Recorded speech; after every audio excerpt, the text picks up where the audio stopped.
വീണ്ടും ചില വീട്ടുകാര്യങ്ങള്, വയലൻസ് എന്നൊക്കെ പറയുന്ന സിനിമകളിലൊക്കെ അഭിനയിച്ചല്ലോ ചെറുതായിട്ട്.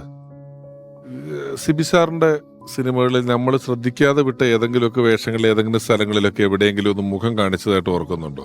ബംഗാളിൽ ഒരു സീനിൽ അത് വളരെ ടഫായിട്ടുള്ളൊരു സീനാണ്, ആക്ടർക്കും ഭയങ്കര ടഫായിട്ടുള്ളൊരു സീനാണ്. ലാലാണ് ഒരു ഹോട്ടൽ മുറിയിൽ തിലകൻ ചേട്ടൻ്റെ മുറിയുടെ വാതിൽക്കൽ പോയിട്ട് ലാല് തട്ടി വിളിക്കുന്നുണ്ട്, നിങ്ങളാണോ എൻ്റെ അച്ഛൻ, നിങ്ങളെയാണോ ഞാൻ അച്ഛ എന്ന് വിളിച്ചത് എന്ന് പറഞ്ഞ് കരഞ്ഞിട്ട് ലാലിങ്ങനെ ഊന്നിറങ്ങും. കാരണം സഹോദരിയെ മറ്റു റൂമിൽ വെച്ച് കാണാൻ സാഹചര്യം ഉണ്ടായി.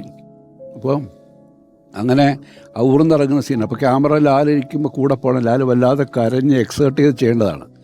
അപ്പോൾ ഒറ്റ ടേക്കേ പാടുള്ളൂ എന്ന് എനിക്ക് നിർബന്ധമുണ്ട്. കാരണം ആർട്ടിസ്റ്റുകൾ അത്രയും സ്ട്രെയിൻ എടുക്കേണ്ടി വരുമ്പോൾ ഞാൻ കഴിയുന്നതും ടെക്നിക്കൽ ഒരു മിസ്റ്റേക്ക് കൊണ്ട് അത് തെറ്റാൻ പാടില്ല എന്ന് നമ്മൾ ശ്രദ്ധയോടെ ചെയ്യുന്നത്.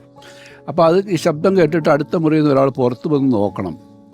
അപ്പോൾ വേറെ ഒരാളെ അവിടെ നിർത്തിയാൽ ചിലപ്പോൾ അയാളുടെ ഒരു ചലനം ശ്രദ്ധ അങ്ങോട്ട് മാറ്റിപ്പോകാം. ഇവിടുന്ന് ഔട്ട് ഓഫ് ഫോക്കസിലാണെങ്കിൽ പോലും ഒരു പരിചയമില്ലാത്ത ഒരാൾ നിന്ന് ചിലപ്പോൾ എന്തെങ്കിലും അയാളുടെ ഒരു പിഴവ് കൊണ്ട് ആ ഷോട്ട് ഓക്കെ ആയില്ലെങ്കിലോ എന്ന് പേടിച്ചിട്ട് ഞാൻ ലോഹി എടുത്ത് പറഞ്ഞു, ലോഹി നിന്നാൽ മതി എന്ന് പറഞ്ഞു. അങ്ങനെ എഴുതിയ ആളാണല്ലോ, ആ സാഹചര്യം കൃത്യമായിട്ട് അറിയാവുന്ന. അങ്ങനെ ലോഹി ഔട്ട് ഓഫ് ഫോക്കസിലും നിൽക്കുന്നുണ്ട്.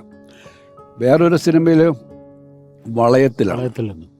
വളയത്തിൽ ഉണ്ണിച്ചേട്ടൻ്റെ ഒടുവിൽ ഉണ്ണികൃഷ്ണൻ ചേട്ടൻ്റെ മകള് മരിച്ച വാർത്ത അറിഞ്ഞിട്ടുള്ള അവരുടെ ഒരു പെർഫോമൻസ്, അതും ഗംഭീരമായൊരു പെർഫോമൻസ്. ഉണ്ണിച്ചേട്ടന് ഏറ്റവും ഒരു ഇമോഷണലി ഭയങ്കരമായിട്ടുള്ള ഒരു പെർഫോമൻസ് നടക്കുന്ന രംഗമാണത്.